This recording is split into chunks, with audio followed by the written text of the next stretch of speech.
Mga kaibigan, sub-sub itong harap ng truck. Kasi suspension type siya, hindi siya mulye. Kaya meron siyang adjuster sa cushion bar. Ito ang ina-adjust niyan. Ito yung bar na connect doon sa lower suspension. Ito. Yung dito, mga kaibigan, meron yan adjuster. Ito.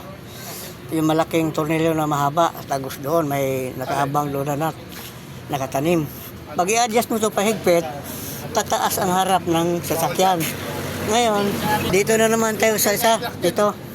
Adjust na naman natin to para magpantay. Pahigpit, papunta doon. Kalsada. Yan.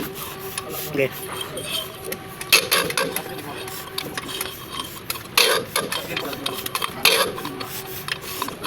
Pag pinihit ng mahigpit itong adjuster, mga kaibigan, tataas yung harap ng sasakyan. Ito doon, kulang. Pino treat niya. Yan, sige. Oh, Pino.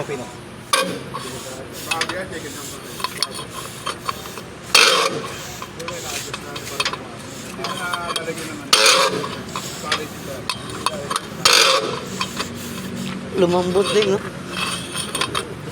Malaking bagay yung WD-40. Kaya kung dami kong WD-40, nakaubos na, kunti lang natin.